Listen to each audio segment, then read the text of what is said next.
हाँ, अभी नाम बदल गया, उसी का नाम है डीएम। और पुराना राजा हो जाएगा तो कमिश्नर, डायरेक्टर, फिर बड़ी ज्यादा जाएगा, additional secretary, joint secretary, secretary, chief secretary, article 311 में कहा गया है कि संघ लोक सेवा आयोग के जो भी नौकरी करता है संघ लोक सेवा आयोग के द्वारा, उनकी नौकरी से आप ऐसे नहीं कि एक झटके में उनको नौकरी से निकाल दे, ठीक है।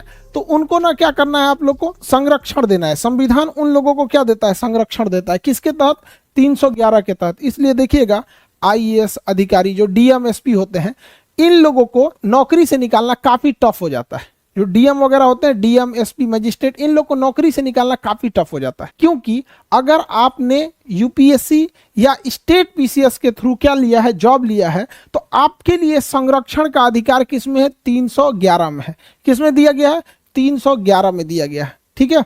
तो संघ लोक सेवा आयोग या फिर जो भी राज्य लोक सेवा आयोग है, इनके कर्मचारियों का संरक्षण आपसे पूछ चुका है कि संघ या राज्य लोक सेवा आयोग के कर्मचारियों का संरक्षण आर्टिकल संख्या कितना में दिया गया है, तो आर्टिकल संख्या 311 में दिया गया है। किसमें दिया गया, 311 में।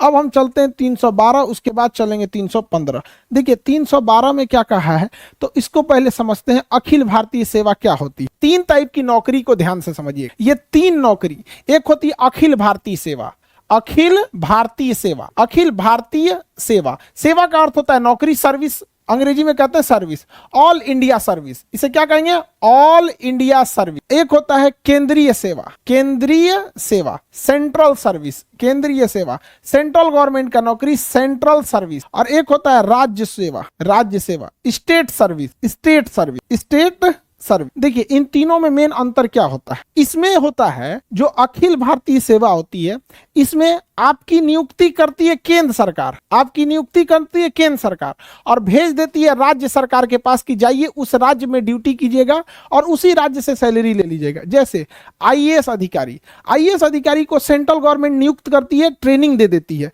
सेंट्रल गवर्नमेंट ट्रेनिंग दे दी। अब उसका कैडर डिसाइड करेगी कि किस स्टेट में उसे भेजना है। गुजरात में भेजेगी, कहेगी जाओ गुजरात में सर्विस करो, गुजरात में नौकरी करो, वहीं से सैलरी ले लेना। तो ऐसी नौकरी जिसे केंद्र सरकार नियुक्त करती है और केंद्र सरकार ट्रेनिंग देती है, लेकिन वह व्यक्ति आके राज्य सरकार के डिपार्टमेंट में सेवा देता है और राज्य सरकार से सैलरी लेता है, ऐसी नौकरी को अखिल भारतीय सेवा कहते हैं। यह भारत में सबसे पावरफुल जॉब है, क्योंकि वह राज्य सरकार उस अधिकारी को कुछ समय के लिए सस्पेंड कर सकती है, लेकिन हमेशा के लिए नौकरी से निकालने का अधिकार उसे नहीं होता है, अर्थात बर्खास्त यानी उसको टर्मिनेट नहीं कर सकती है।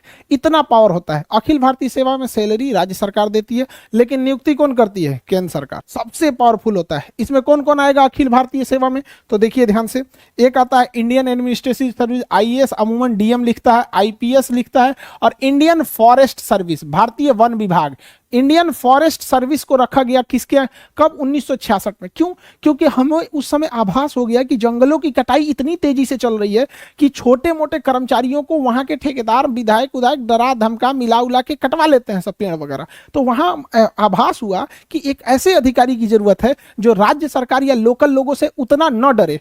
आईएएस जो होता है ना, ये कार्मिक मंत्रालय इसको कंट्रोल करती है, इसे गृह मंत्रालय कंट्रोल करती है, और इसे पर्यावरण एवं वन मंत्रालय कंट्रोल करता है। आईपीएस की ट्रेनिंग किस शहर में, हैदराबाद। आईएएस की ट्रेनिंग किस शहर में, आईएएस की ट्रेनिंग मसूरी में। और आईएफएस की ट्रेनिंग कहां होती है, IFS Indian forest service, Dehradun. केंद्रीय सेवा में केंद्र सरकार नियुक्त करती है और केंद्र सरकार अपने पास रख लेती है। केंद्र सरकार नियुक्त करती है और केंद्र सरकार अपने पास रख लेती है। यह होता है केंद्रीय सेवा।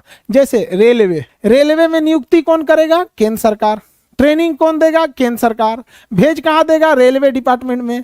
रेलवे डिपार्टमेंट किसका, केंद्र सरकार का। सैलरी कौन देगा, केंद्र सरकार। अगर आपको राजदूत बना के अमेरिका भेज दिया जाता है, अगर आपको राजदूत बना के अमेरिका भेज दिया जाता है, तो नियुक्ति कौन करेगी, केंद्र सरकार। किसके थ्रू, यूपीएससी के थ्रू नियुक्ति करेगी केंद्र सरकार और सैलरी देगी केंद्र सरकार। आपको कभी जापान, अमेरिका, रूस भेजेगी तो केंद्र सरकार के निर्देश पर जाएंगे। यूपीएससी में अगर आपको इंडियन पोस्टल सर्विस मिल गया या इंडियन रेवेन्यू सर्विस मिल गया, इंडियन रेलवे सर्विस मिल गया, तो ये सब केंद्रीय जॉब होते हैं। कौन से जॉब होते हैं? केंद्रीय जॉब। तो जरूरी नहीं कि यूपीएससी में आपको सब अखिल भारतीय सेवा मिल जाए। राज्य सरकार आपको नियुक्त करेगी, राज्य सरकार नियुक्त करेगी, राज्य सरकार ट्रेनिंग देगी और राज्य सरकार काम कराएगी आपसे और वेतन देगी। सारा चीज जब राज्य सरकार के अंडर में आ जाता है तो राज्य सेवा कहलाता है।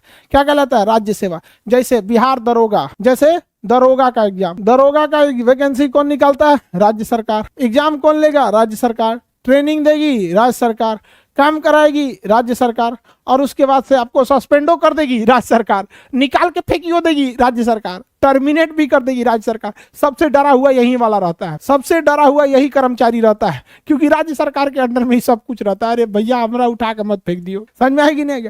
अब जैसे कोई केंद्र सरकार, कोई एसएससी से आया है और Indian service selection board, SSC service selection commission, तो ये होता है ना स्टाफ सिलेक्शन वाला, सर्विस सिलेक्शन नहीं जी, वो तो दूसरा होता है, एसएसबी हो जाएगा, एसएससी। अब उसमें आपको कोई इनकम टैक्स में इंस्पेक्टर बन के आए तो केंद्रीय नौकरी है, बिहार सरकार उसको सस्पेंड भले कर सकती है लेकिन नौकरी से हटा नहीं सकती है अगर कुछ गड़बड़ करेगा। हालांकि वो केंद्र सरकार का है, बिहार सरकार उसको कुछ टच भी नहीं करेगी, यूपी सरकार। आप रेलवे में टेक्नीशियन, सपोज कीजिए लोको पायलट है, ट्रेन चला रहे हैं, ऐसे स्टीयरिंग नहीं होता जी, A9 हैंडल होता है, ट्रेन चला रहे हैं, तो क्या राज्य सरकार आपको, यूपी सरकार का ये खराब ट्रेन चला रहे हो हटो, नहीं हटा पाएगी? कौन हटाएगा? केंद्र सरकार हटाएगी। तो सबसे ज्यादा कर्मचारियों के पास पावर किसके पास रहता है? अखिल भारतीय सेवा के, और सबसे कम राज्य सरकार के पास। जैसे पुलिस हो गया, सरकारी स्कूल के टीचर देखिएगा पोलियो पिलाने के लिए भेज देता है, कभी कभी चुनाव में ड्यूटी लगा देता है, कहीं कहीं तो नहीं लगाए ना इन लोग चुनाव में ड्यूटी। डीएम पूरे जिले के चुनाव का अपना सबसे बड़ा अधिकारी होता है, डिस्ट्रिक्ट मजिस्ट्रेट सबसे बड़ा पावरफुल होता है। लोग कहते हैं कि पढ़ लिख के राजा बनोगे, तो उन बकलोलवन को बोलिएगा कि जो डीएम है ना, डीएम डिस्ट्रिक्ट मजिस्ट्रेट, ये राजा ही है, समझ में गया? इसका नाम होता है कलेक्टर, टैक्स कलेक्ट करता है पूरे राज्य से, ये राजा से कम नहीं है, ये पूरा जिला इसी के अंडर में आता है। तो जो अगर बोलेगा कि पढ़ लिख के राजा बनोगे तो कहिएगा हाँ बेटी, तो बहुत बड़ा पावर होता है। समझ में आ रहा है कि नहीं आ रहा है? मुख्यमंत्री कोई भी डिसीजन चीफ सेक्रेटरी से पूछ के लेते हैं, चीफ सेक्रेटरी साहब क्या कहना है आपका? तो भैया चीफ सेक्रेटरी बहुत पुराना होता है, ये आईएएस जो निकालते हैं लोग ना, 25-30 साल का जब आपके पास अनुभव हो जाता है, बूढ़े हो जाते हैं, तब आप लोग को चीफ सेक्रेटरी बनाया जाता है। तो आप जब आईएएस बनिएगा, 25-30 साल का अनुभव हो जाएगा, तो पूरा झुंड में रहिएगा, आप लोगों को बिल्डिंग में रखा जाएगा, जितना पुराट आईएएस रहेगा सब ना, यूपीएससी निकाला हुआ।